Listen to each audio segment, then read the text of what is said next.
Hey guys, my name is Dan Lucart and I'm the head instructor and owner at Brea Jiu-Jitsu. What I wanted to do is I wanted to give you a good introduction to Jiu-Jitsu and show you exactly what to expect if you were to come in here and try a class. This is the series of movements I always teach beginners with their first day. So let's get started.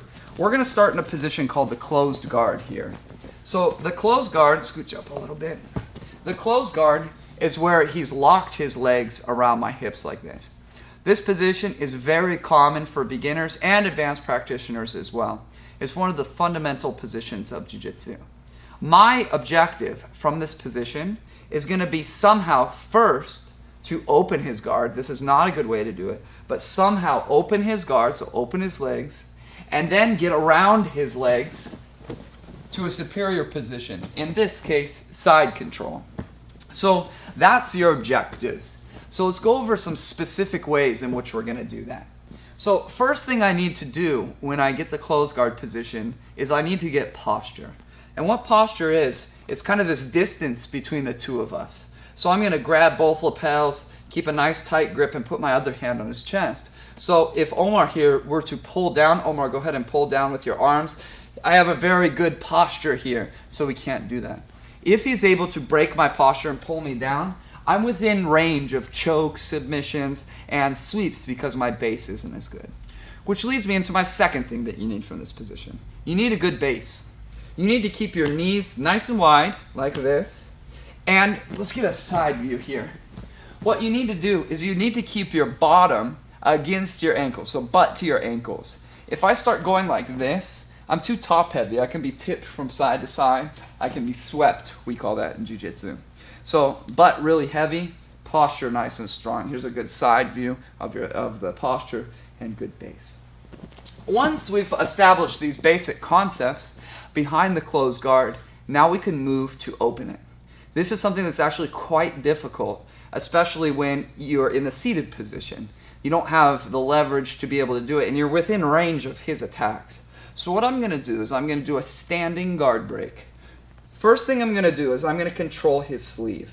This isn't completely necessary. You can do this no gi, but it's a good tool to use if you're using the gi. So grab the sleeve and control it. Now I'm going to stand first with the same side that I'm holding the sleeve, then the other side. Now I need to let go of my right hand and come to full posture like this. So I'm standing completely vertical. The tendency from this position is going to be, let's get a side view here. The tendency is going to be to go down a little bit with your posture. And if he's moving in any realistic way, he goes to pull me down, I fall forward like this. And this type of movement can be used to sweep and disbalance you, maybe even work submissions off of your disbalance. So when you stand, you need to go all the way vertical and even pop your hips forward a little bit. That way, sit up, Omar. So he sits up. It doesn't really affect me. The weight goes down into my feet. Okay, go back down. Now all I'm going to do is I'm going to take my hand and push his knee. I've achieved my objective, and I've had the alliance with the great luminaries of science, Isaac Newton and Einstein. I have gravity on my side. So with gravity on your side, he's already at a disadvantage because I don't need to push too terribly hard. I may, depending on how strong he is. But he's definitely working from a disadvantage. From the beginning, get my posture, my base. I grab a sleeve and I stand up. 1, 2. I go all the way up, picking up his sleeve, and then I push his knee.